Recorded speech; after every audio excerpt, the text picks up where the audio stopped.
Buenos días, buenas tardes, buenas noches. Otra vez estoy aquí, el profesor Boina.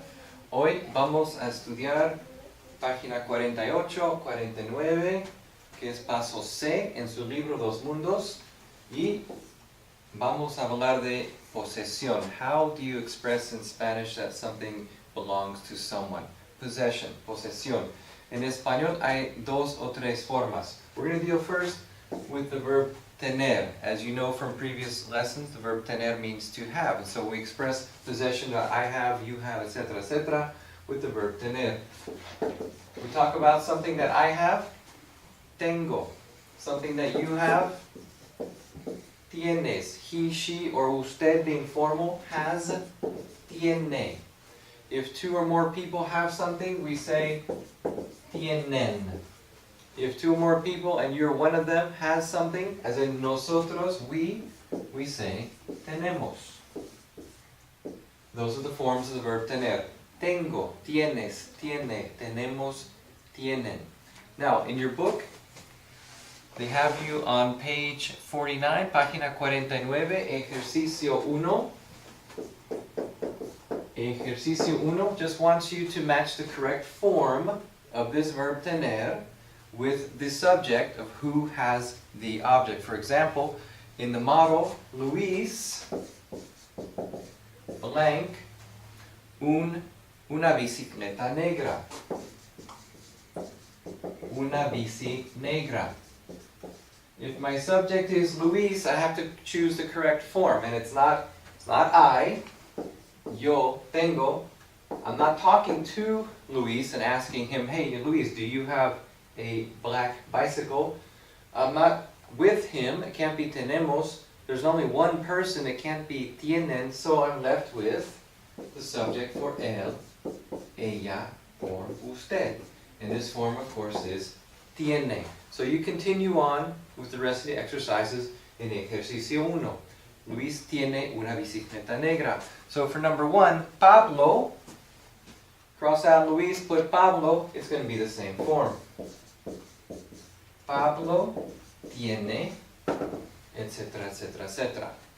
Muy bien. The other way of expressing possession in Spanish, one of the other ways, is using the verb ser. The verb ser with the preposition de.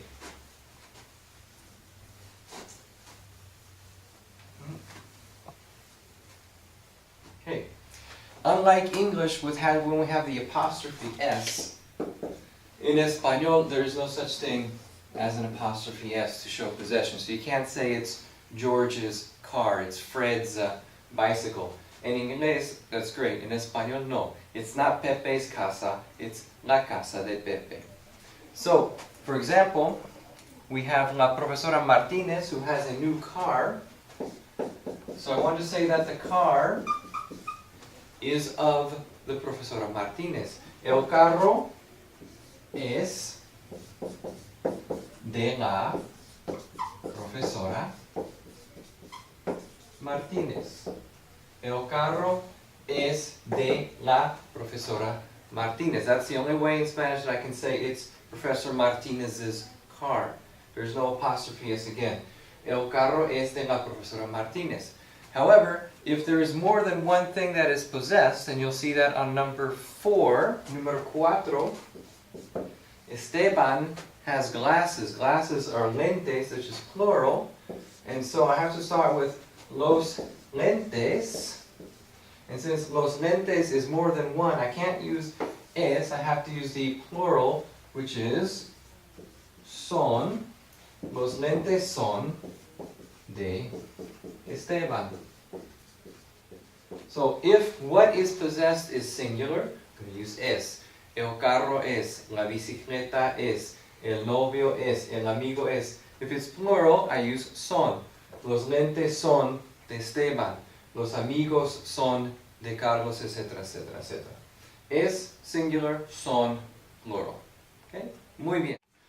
Muy bien, muy bien. So far we've seen two different ways to show possession in Espanol. With the verb tener, as in I have something. Tengo un amigo, tengo un lápiz, etc. With the verb ser, as in es de, el lápiz es de Carmen, la casa es del señor Gómez, etc. A third way then is with possessive adjectives, adjetivos posesivos, and we have the equivalent in English with my and your and his and her, etc., etc. In Espanol, we have the same concept with a little different twist, because we know that adjectives, they have to have agreement with the subject that they are describing. So, mi casa, or mi amigo, simply my friend. If my friend happens to be female, mi amiga, mi amigo, mi amiga. But if I have two or more friends, amigos, amigas, I can't leave this like that.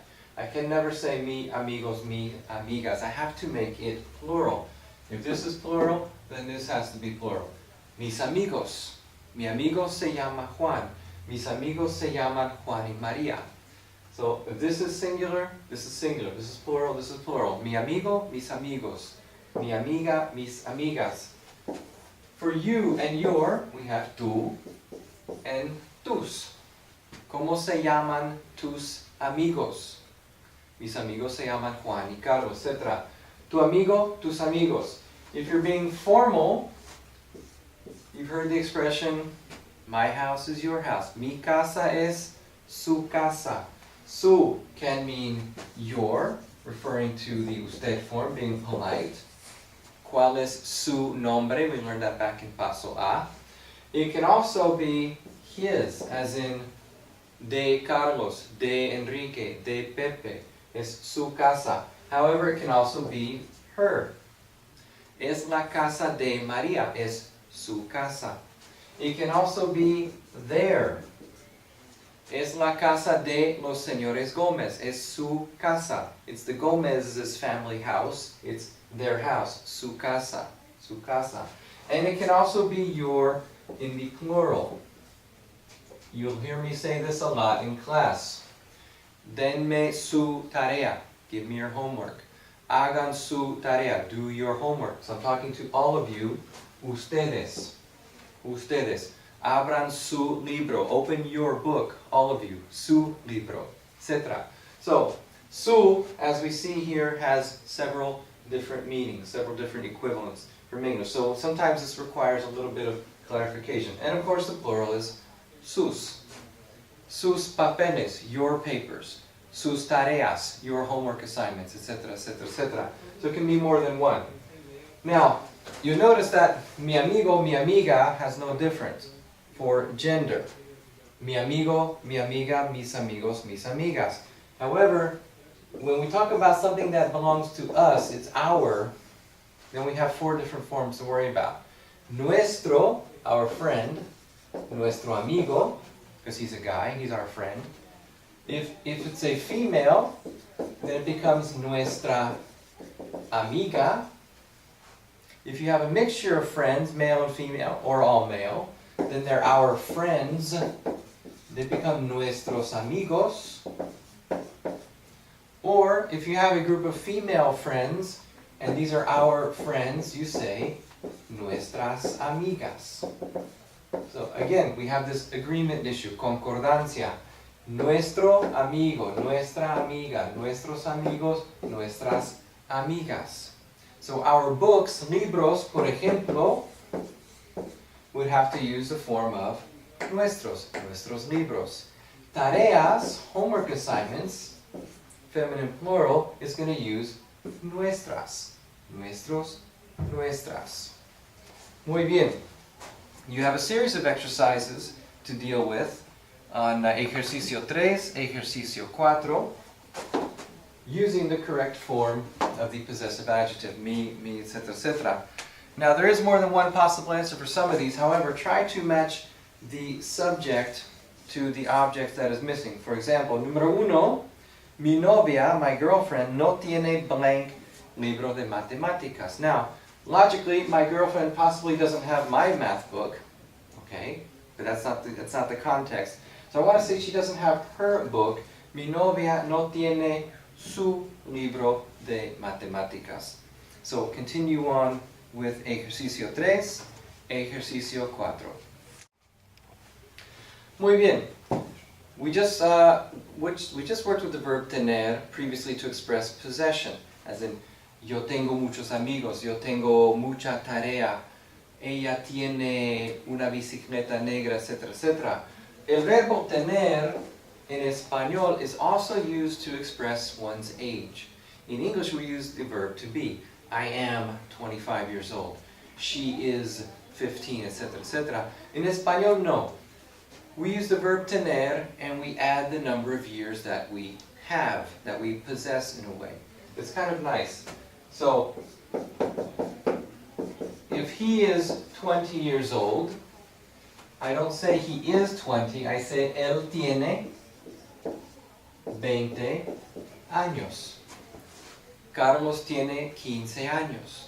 Mi padre tiene 50 años, etc., etc. ¿Verdad? So we use the forms of the verb tener, which you'll recall are yo tengo, tú tienes, ella tiene, nosotros tenemos, y ellos tienen, plus the year, the number of years, and then we have our expression. And then, so how do I ask someone his or her age? In English, we have this rude question, how old are you? If you're 19, you're not offended by that question, because you don't consider yourself old. As you get older, you may find it more offensive.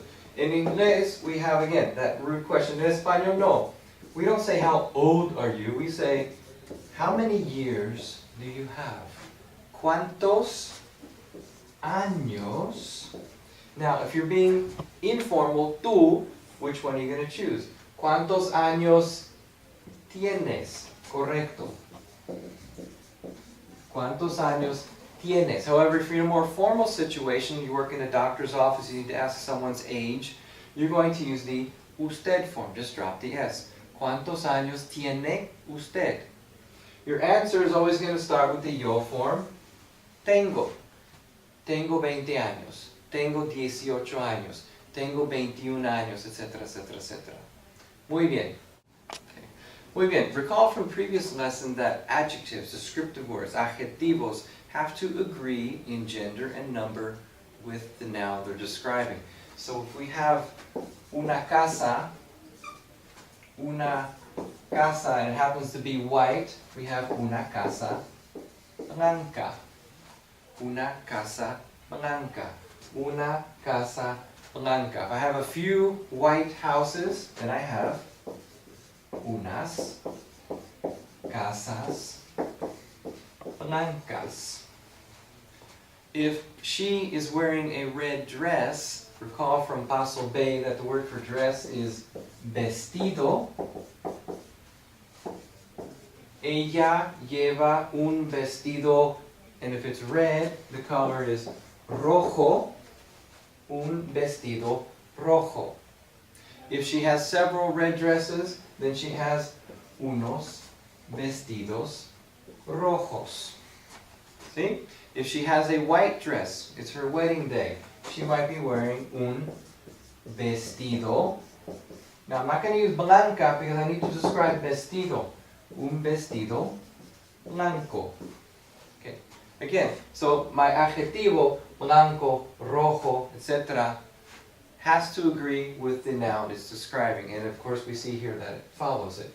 Bien, nationalities, nacionalidades are also descriptions of people.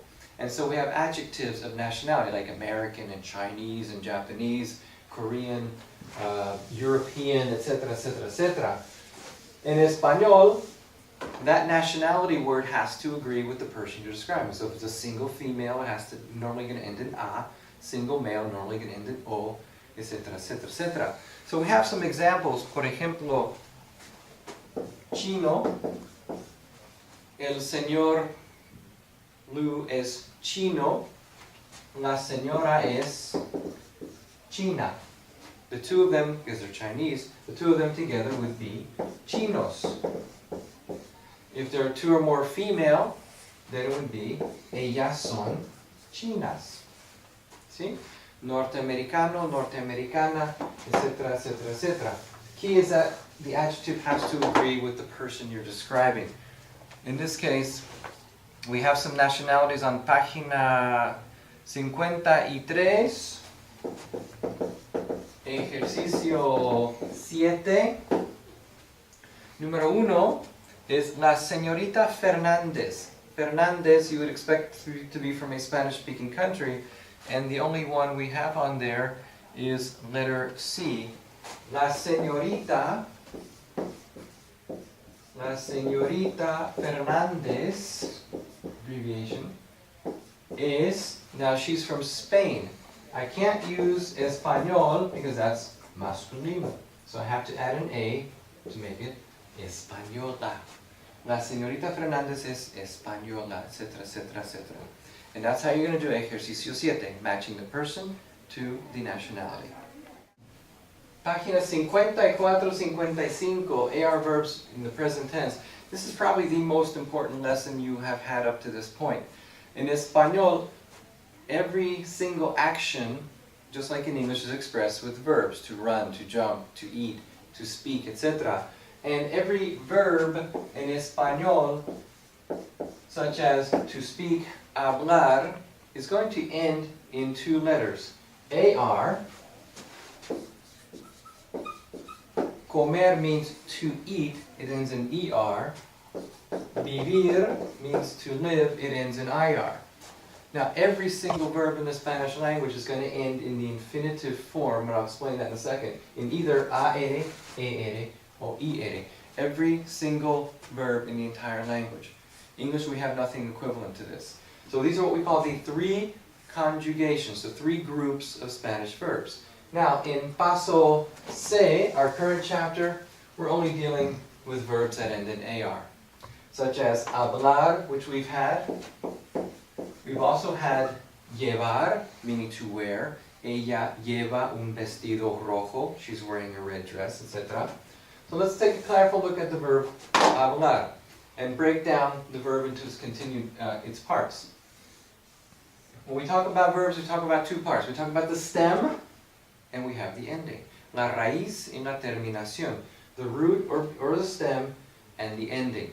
Okay, so what we do in Spanish as opposed to English for the most part is we drop this ending and we add a letter or letters to agree with the subject who's doing the action. In this case, the action is hablar, to speak. When I say to speak, I'm talking about el infinitivo, the infinitive form of the verb. In English, we use the word to eat, to jump, because it doesn't say who's doing the action, and it doesn't say when. So, to speak is just the action of to speak. It doesn't say he spoke, she was speaking, he would have spoken, they might have said, etc., etc. So, hablar is the basic or infinitive form of the verb. When you look in the dictionary for speak or spoke, you'll find the verb hablar. You won't find all the different parts, because every verb in Spanish, as you'll find if you go on to Spanish 2 and 3 and 4, every single verb has roughly 45 different forms. Whereas in English they have usually 5 or 6, sometimes a few more. So hablar simply means to speak. It doesn't mean I spoke, it doesn't mean she would have spoken, etc., etc. How I break it down is I have my subjects again: yo, tú, él, ella, usted. This should start to look familiar by now. If I'm with another person or more, and I have nosotros, or if it's a group of females, nosotras, vosotros, as I mentioned before, is only used in Spain. We're not going to concern ourselves with that at this point. The plural of él, ellos, as in they, group of females, they, ellas, and when I'm talking to all of you as a class, I use the ustedes form, which in Texas is y'all, in New Jersey it's yous. See? Muy bien. So, as I said before, with the verb, every single verb, we drop the ending and we add a letter to it. Muy bien. Now, through the magic of video technology, I have already put the stem for each of the subjects on there. So, what I need to do is put the correct ending on there. If I want to say that I speak, or I am speaking, or I do speak, as in I speak English, I speak French, etc., etc., I add the letter O. So, yo hablo. Now, I do not have to say yo. Yo hablo means I speak. Hablo means I speak. There's no difference. Sometimes you can add it for emphasis, but it's not required. Okay? You speak. Hablas. My AS is the ending. Él, ella, usted. Just drop the S from the tú form. Habla. Nosotros. hablamos. Ellos. To make it plural of the verb, you're always going to have the N there. They, ellos, ellas, ustedes hablan. Muy bien. Which makes it easy in Spanish to ask questions without actually saying the subject. So, to ask someone if he or she speaks Spanish, if I'm using the tú form, I hear, ¿hablas español? ¿Hablas español? Now, how do I know I'm being asked a question? Well, for one thing, the person's looking at me and saying something. So it's probably talking to me. Talking to me? Yes, I'm talking to you. ¿Hablas español? See? Hablas español. Now, where's the tú? Where's the you in there? It's right here. This ending tells me that it's you already. And if I want to answer, sí. Hablo español un poco. O hablo mucho español. You will hear Spanish speakers, when they're learning English, ask questions of an English speaker. For example, speaky Spanish? Now, why would the person be thinking speaky Spanish? Because in español, you don't have a tú necessarily in there. You don't have a yo. You don't have a you or an I. So, ¿hablas español? Sí, hablo español. ¿Hablas inglés? Sí, hablo inglés. You can have entire conversations without ever using the yo or the tú. If the question is directed at usted, just drop the S. Perdón, señor. ¿Habla español? Sí, hablo español. If you want to be a little more polite and formal, you can put the usted in there. ¿Habla usted español? Sí, hablo español. So, the question is directed at tú, you answer with yo. Question is directed at usted, you answer with yo. What if you are hanging around with a friend and they ask you, use guys, if you speak Spanish.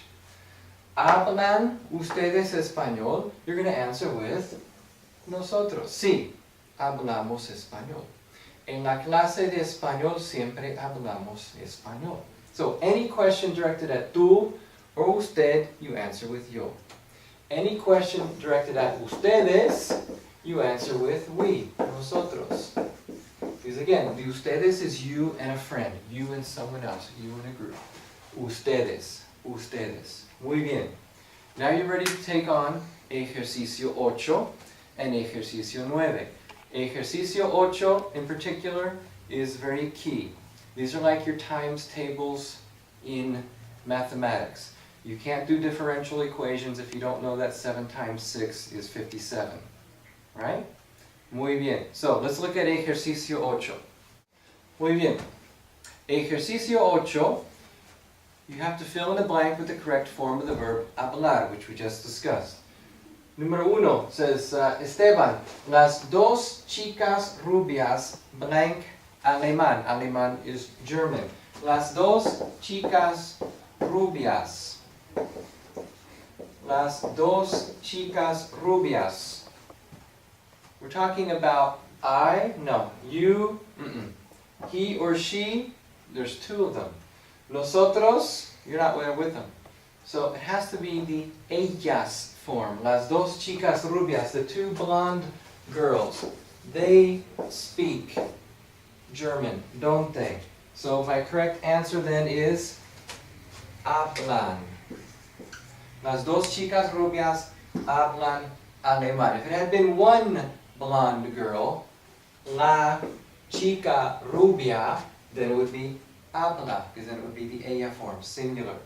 Now, someone asks Mónica, hey Mónica, francés tu padre? Again, the subject is way over here. Your dad, your father. Does he speak French? Not Mónica, do you speak French? Mónica, does your dad speak French? Mónica, does your old man parle français? And Mónica, what is the correct form here? Tu padre.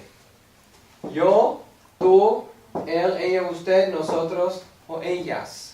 Ellos o ustedes. Correct form then is singular, has to be habla. Habla francés tu padre. Does your dad speak French? Muy bien. That's enough to get you started. Ejercicio 9. Ejercicio 9. You're given a subject, and you have to know a little bit of geography here. We have Adriana Bolini is Argentina. So Adriana Bolini is Argentinian. See? And therefore, she speaks, in this case, Italian and another language. What is the language of Argentina? Well, it's Adriana. Adriana Bolini es Argentina y habla, well, español, muy bien.